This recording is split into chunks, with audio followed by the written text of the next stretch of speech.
Danny here, coming to you from the den. Welcome back to my channel. Here joining me today is Dan Man. We're gonna go ahead and talk about Loki episode 2. Dano, give me your first thoughts, first impressions on this second episode. It was really good, well written, really smart. A lot to keep up with. Having Loki join the TVA, and there was an explanation of the timeline stuff. Him just kind of being around their headquarters or their offices, and then actually being part of the team. I'll get straight to it. The big impact was the last like 10, 15, 20 minutes. Was like the best part, even though they were like, traveling through time. But at the end, when we got to it and the reveal happened, Loki, his plan is to overthrow the time gods, because obviously Loki always has his own agenda. And him just going through that time portal with what I assume is Lady Loki, us not knowing where they went. But what did you think? It was good. I agree with you. I think most of the action happened at the tail end of the episode, but I did like the setup because there were a lot of conversations throughout the episode that was still setting up these characters and their philosophies and their interpretation of time. It was interesting because then when he was interacting with the judge later on in the episode, he told her, like, I know we don't trust him. I know you don't trust him, but he's useful because the more I get to know him, the more I get to know the variant that's killing the time cops. So he's hoping that the other Loki does the same thing. And that seems a little bit what was happening when they finally met up. The variant didn't exactly reveal itself right away. It was more like, going from person to person, using them as a host, and then eventually taking the hood off, which was kind of like this character in Infinity War when Thanos was trying to get the Soul Stone with the hood and the reveal. It happened again. This is just the second episode. You're going to get more about who Lady Loki is. The Loki we know called the variant Loki, and she was like, don't call me that. She's probably a version of him from another timeline. But what's interesting is that she has powers that Loki doesn't have. She's able to enchant people and control them, which is very similar to the powers that the Enchantress has from the comic books. And she's an Asgardian as well. So I'm wondering if they're doing a combination of that character. I think Loki is as intrigued about the variant as much as we are and the TVA is. So he's trying to get close. Like, he's really trying to figure out, like, who are you and what is it that you're trying to really accomplish?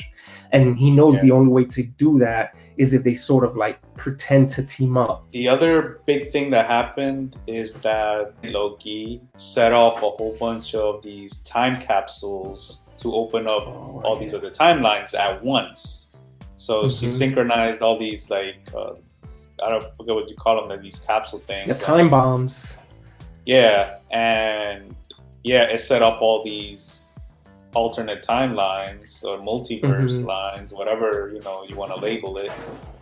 Different timelines that reach a certain point, there's no going back. You saw the panic in the headquarters when TVA, what's happening in the TVA, and if they don't get a grasp on that situation, which looks like something they haven't really seen before because they were all panicking, it's just the beginning of a whole bunch of alternate timelines. Because of the timeline stuff, it seems like it really just has to tie into the future projects, the next phase of the Marvel Universe. What I also like was that he was the one that was able to figure out where the variant was hiding. Anytime there's an apocalyptic event, it doesn't set off the reality meter. No matter what you do, it's all gonna come to an apocalyptic end, so there's not gonna be any witnesses, nothing to stray the timeline. Now, I'm pretty sure they're gonna probably get a little deeper into the whole mystery of the timekeepers and see more of that cosmic aspect of it, because now you're dealing with cosmic entities. That's what the timekeepers are. And maybe more in the MCU, especially with films like The Eternals coming out, there'll probably be some ties into that, probably, or hints of it. With Doctor Strange and the Multiverse of Madness, and even the next Spider-Man film has some some hints of that in the title.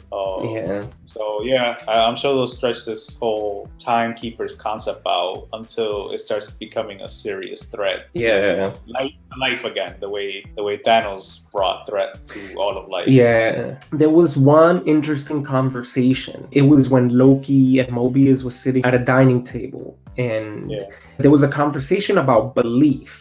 Loki is questioning Mobius, and he tells him, like, you believe in all of this stuff? Like, how can you believe in this, right? Because Loki is still skeptical, right? He doesn't buy into this whole thing that there's these three timekeepers maintaining the timeline and maintaining this order.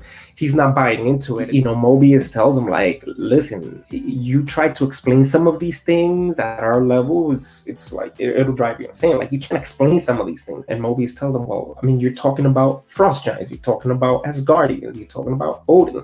Like, if you believe in that stuff, why wouldn't you believe in what the timekeepers doing, this whole time variant thing? Is it blind faith? I think that's kind of what the point of Mobius's character is going to be. Like, what's going to be his progression in the story, right? Is the end of this show going to be where he's going to probably change his mind of what the TVA is and almost kind of agree with Loki's perspective on all of this? Mobius is a very interesting character, because at first I thought he was kind of like Coulson, like, a head agent. And I'm trying to think of when this happened in the episode. I gotta watch it again. But I know that at some point he has a conversation with the judge, and they're in the office. I think he starts asking, like, so how are the timekeepers and all that stuff? Like, it's almost like nobody sees them. We haven't seen them other than these statues and things in the background. It goes back to, like, kind of like what you're saying, with like this whole sort of religious undertone of believing in this in these beings that you've not actually seen or even speaking to. Like, everything's from a third party giving, like, orders and telling you that they're keeping order of things. And even he himself has that doubt, because he's even mentioning that, like, we haven't seen them. Yeah. So, and the judge was really quick, I think, to kind of not dismiss his question, but sort of like moving along, like, next thing. So I got to rewatch it to see exactly how that conversation panned out. But it was something where it's like maybe Loki has already planted, like, some sort of doubt into what he's doing there. And my theory is that he's also a variant of himself or something from some other timeline or something like that. I think it was episode 1 where he kept mentioning back in the 90s or something. Like, he was talking some stuff about, he was being sort of nostalgic. Yeah, he was talking about the jet skis and he's never tried it before. I'm trying to figure, like, is he also somebody else in a different timeline, and maybe things where did are just he come from interlocking, and maybe that's where his story halfway might turn into something else, and he ends up doing something totally different. So what do you think is gonna happen next? Lady Loki, or the variant, is going to show Loki all the other variants, or more, not any that we, because they showcased a couple of them through, like, a hologram. Maybe not those, but just, like, maybe just traveling through time to see, like, all the different Lokis and things like that, and all the different timelines, just to sort of implant more of how exactly the multiverses work and how these different timelines coexist. Sort of like define, like, how a character can jump from timeline to timeline almost, so that in the future, when we start seeing it play out in the films or another way, even though I'm sure they'll explain it separately for the people who didn't see this, but we'll have a much deeper understanding as to how these timelines can coexist and how they can all meet up and all the physics and the science behind it, basically. Is what I think that they'll do in the next episode. And that's why I think he left with her, because he knew that she's gonna take me somewhere. She didn't say follow me, as soon as he stepped in, the portal closed. So it was kind of like, he had to go, and he has to see what exactly is going on and how does this work, and how is he gonna use it to his advantage.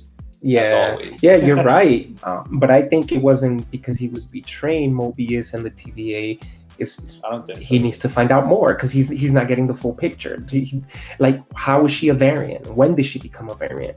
How does she have this understanding of the timekeepers, and whatever plan she had, at what point did it come to fruition, and why and how would she think it would work, right? I'm hoping that maybe by this third episode, we'll see more of her, right? Maybe her backstory or from her perspective. And if not in this third episode, maybe the fourth episode. That's probably what will happen. I mean, other than not existing anymore, what is her motive for taking out the timekeepers? Other than her own, her own death, obviously. But maybe there's just more to that. Maybe it's not that simple. It's almost as if there's an act of vengeance behind it versus, I want to survive. I don't think this is survival for Lady Loki. I think it's more, I'm on the offensive. But why?